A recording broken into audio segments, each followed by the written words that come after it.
रमेश के पास 10 रुपया है, वह पी रुपया खो देता है, उसके पास कितने रुपया बचा। जैसे रमेश के पास 10 रुपया है और वह पी रुपया खो देता है।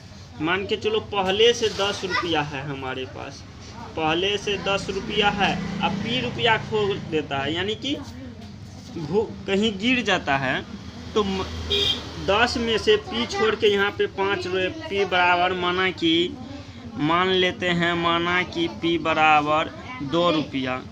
अगर पी बराबर 2 रुपया है तो 10 में से 2 घटाएंगे, 10 माइनस 2 न करेंगे, तो उसी तरह यहाँ पे पी बराबर 2 है तो 10 माइनस पी न करेगा, सॉल्व होगा 10 माइनस पी।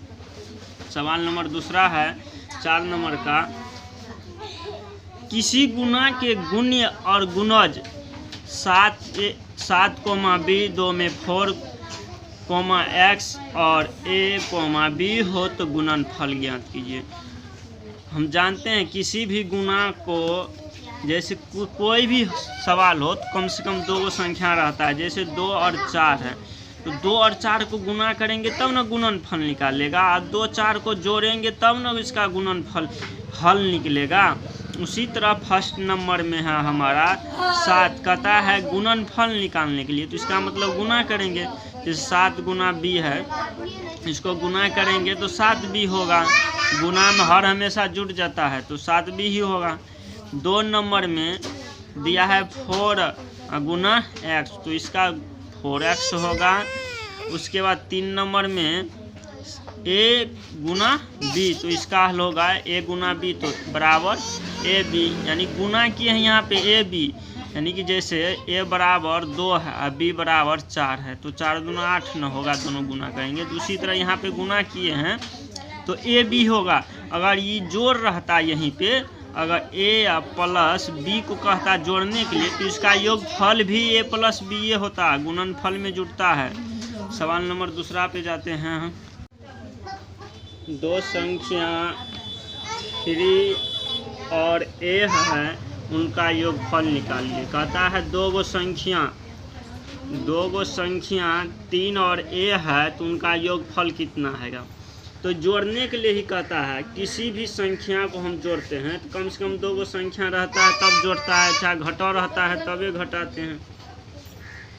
अगर यहाँ पे कहता है कि 3 में a जोड़ने के लिए तो 3 प्लस a ही होगा, 3 प्लस a ही होगा। 3 प्लस यानी कि जाति अगर यहाँ पे a रहता और प्लस a और a को जोड़ते तो हम लिख सकते थे जैसे a प्लस a तो 2a लिख सकते थे, लेकिन यहाँ पे अलग अलग संख्या चर अचर होने के कारण हम इसको अलग अलग 3 प्लस a लिख सकते हैं।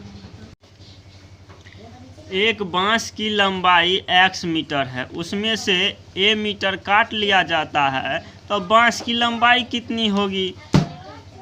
चलिए इसको बनाते। कहता है एक बांस की लंबाई x मीटर है, उसमें से a मीटर काट लिया जाता है। ये सवाल तो बहुत आसान है। x बराबर हम मानते हैं x बराबर 2 और a बराबर 5, x बराबर यहाँ पे 10 मानते हैं, x बराबर 10 और a बराबर 5।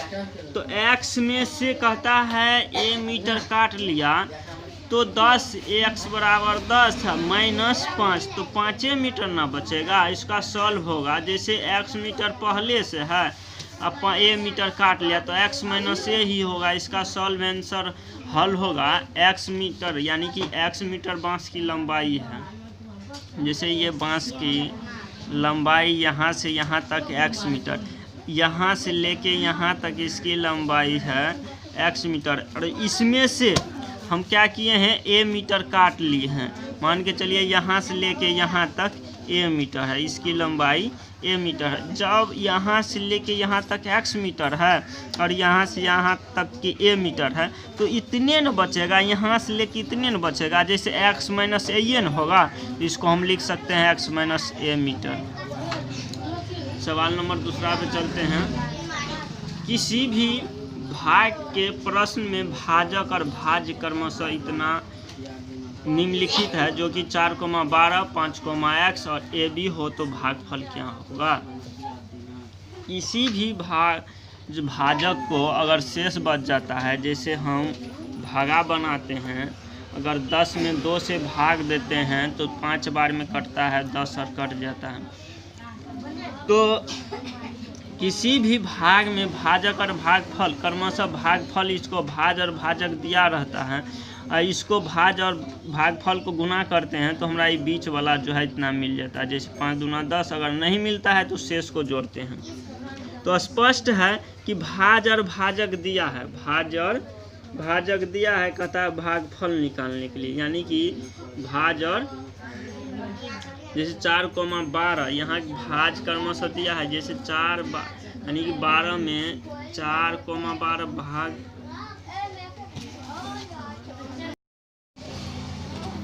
तो हम यहाँ पे किसी भी भाग में तो 4 भागा 12 है, तो 12 में 4 से नहीं भागा देंगे, जैसे 4 तिया 12, यानी भागफल कितना आया हमारा 12। इसको हम 12 भागा 4 लिख सकते हैं, 4 तिया 12 हम 3 भागफल लिख सकते हैं। जैसे अब कहता है 5 भागा, यहाँ पे दिया 5,x, इसमें कहता है भागफल निकालने के लिए, तो भागफल इसका कितना होगा।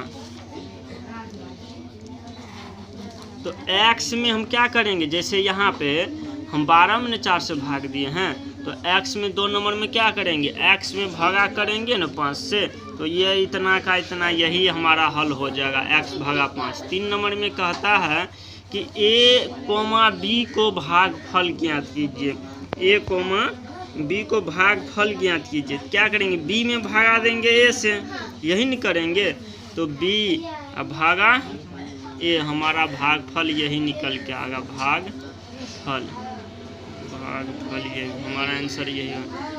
उसके बाद कहता है संख्याओं a और b के योग के 1/3 को लिखिए। a और b के योग का मतलब जोड़ना है, तो a में b जोड़ेंगे, a प्लस b ही होगा, a प्लस b ही होगा। और इसका 1/3 का मतलब होता है 1/3, 2/3 का मतलब 2/3 का मतलब 2/3,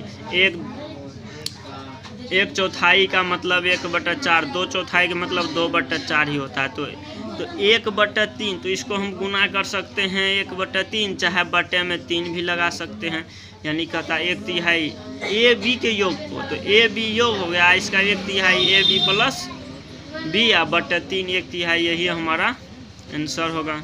उसके बाद कहता है संख्या ए में संख्या बी को घटाइए, संख्या ए में संख्या बी को घटाइए और परिणाम को 7 से भगा दीजिए। तो संख्या ए मान के चलो, ए में कहता है बी को घटाने के लिए, तो a माइनस बी हम लिख दिए हैं, परिणाम हमारा निकल के आ गया a माइनस बी। और इसको कहता है 7 से भाग देने के लिए, तो भागा क्या करते हैं, बटे में लिखते हैं ना, चाहे भागा ऐसे भी 7 करते हैं, लेकिन नहीं, a माइनस बी या बटे 7 हमारा ये ई भी लिख सकते हैं, ई भी, इसमें से जिसको जो पसंद वो हम लिख सकते हैं। उसके बाद वह संख्या लिखिए जो m और n के गुणनफल से 10 अधिक है। इससे पहले भी बताए हम, किसी भी संख्या को गुना करने से क्या होता है, आपस में जुड़ जाता है। तो m और n को गुना करेंगे, m गुना n करेंगे तो m n हो जाएगा, एक साथ नहीं मिल जाएगा, तो mn हमारा mn को गुना किए हैं तो ये आया है, mn आया है, m और n, उससे गुणनफल निकल गया है mn, और 10 अधिक हो तो 10 अधिक हो तो इसका मतलब जोड़ देंगे प्लस 10, हमारा ये आंसर हो गया। आपके पास 4 रोटियां हैं, फिर आप 100 रोटी पकाते हैं, आपके पास कितनी रोटियां हैं, तो बीजगणित से है। a से z तक का वैल्यू 1 होता है, a से बीजगणित में जब a से z तक का वैल्यू 1 होता है, लेकिन 1 लिखते नहीं है, 1 वैल्यू मानते हैं लेकिन 1 लिखा नहीं जाता है, इसमें चर अचर होता है, अचर और चर, जो कि चर का मान हर हमेशा बदलते रहते। यहाँ पे x रोटी जाति जाति के साथ जोड़ा जाएगा। आपके पास 4 रोटियां है, फिर x रोटी पकाए हैं, तो 4 प्लस x ही होगा, क्योंकि इस यहाँ पे चर और चर अलग अलग है, इसलिए जुटेगा नहीं। अगर एक संख्या रहता है तो 4x लिख सकते हैं, लेकिन है तो नहीं, इसलिए 4 प्लस x होगा। चलो दूसरा नंबर हम बनाते हैं। वह संख्या लिखिए जो x और y के गुणनफल से z कम है। अब देखो यहाँ पर कहता है संख्या वह लिखिए जो x और y के गुणनफल से z कम है। तो x और y का गुणनफल कितना होगा? x गुना y करेंगे तो x y नहीं हो जाएगा, गुना हर हमेशा जुट जाता है, तो x y गुणनफल हमारा निकल गया है। और उससे z कम होना चाहिए, तो x y किसी भी संख्या कम होता है तो क्या करते हैं? माइनस n करते हैं, तो माइनस z कर देंगे, x y माइनस z हमारा ही आंसर। दो संख्याओं का योगफल x है और उनमें से एक संख्या m है, तो उसकी दूसरी संख्या क्या होगा? कहता है दो संख्या का योग x है और उनमें से एक संख्या m है, तो दूसरी संख्या क्या होगा? मान के चलो हम तुम लोग को एक सॉल्व लेख समझाते हैं। दो संख्या का योग 16 है, दो संख्या का योगफल 16 है। एक संख्या दिया हुआ है, जैसे यहाँ पे 12 संख्या पता है, दूसरा संख्या क्या होगा? तो 16 माइनस 12 करेंगे तब ना 4 निकलता है। तो उसी तरह जैसे दो संख्या का योग, या दो संख्या का योग x है, तो x लिखें, और उनमें से एक संख्या m है, एक संख्या इसमें 16 था तो न 12 था, तो 16 में से 12 घटा दिए हैं एक संख्या, तो माइनस क्या करेंगे? mn करेंगे, तो x माइनस m होगा ये दूसरी संख्या। दूसरी संख्या x माइनस m होगा। सवाल नंबर दूसरा है x और 7 का योगफल वह है। x और 7 का योगफल y है, तो y को x के पदों में लिखिए। y को x के, जैसे यहाँ पे कहता है x और y, x प्लस 7 का योगफल y है। x और 7 का x प्लस 7 बराबर y है, तो y को x के पदों में लिखिए, यानी y को x के पद में लिखना है। तो x में के पद के लिखने के लिए तो x प्लस 7 न होगा, तो x प्लस 7 हमारा यही आंसर होगा। x में y से भाग देने पर प्राप्त संख्या में 7 को जोड़िए। x में भागा देने से, तो x बटे y, प्राप्त संख्या ये हुआ, इसमें 7 प्लस 7 करेंगे, हमारा सवाल ये बन गया। उसके बाद कहता है सीता की वर्तमान उम्र x वर्ष है। 3 वर्ष पहले उसकी उम्र क्या थी? यानी कि देखिए यहाँ पर सीता की वर्तमान उम्र x वर्ष है, 3 वर्ष पहले कहता है क्या उम्र हो? वर्तमान उम्र बराबर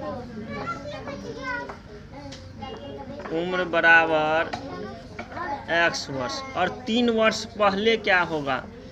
3 वर्ष पहले, तो अभी है x वर्ष, 3 साल पहले क्या होगा? मान के चलिए अभी 20 वर्ष है, तो 3 साल पहले कितना होगा? तो 20 माइनस 3 कर देंगे,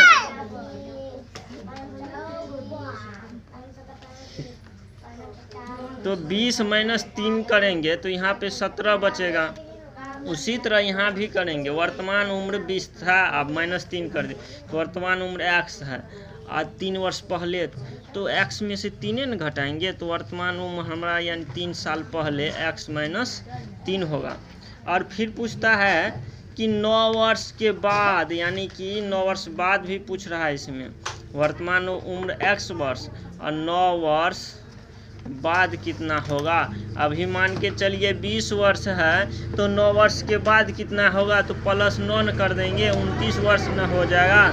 उसी तरह यहाँ पे अगर वर्तमान उम्र अभी वर्तमान में x वर्ष हो रहा है, तो 9 वर्ष के बाद यानी x प्लस 9 हो जाएगा। सवाल एक ये हो गया आंसर दूसरा नंबर का ये। सवाल नंबर दूसरा है 1 रुपया में 100 पैसा होते हैं। 1 रुपया में 100 पैसा, x रुपया में कितने पैसा होंगे? 1 रुपया में 100 तो x रुपया में कितने पैसा होंगे? स्वाभाविक बात है 100x। और y पैसा में कितने रुपया होंगे? यहाँ पे कहता है y पैसा में कितना रुपया होंगे।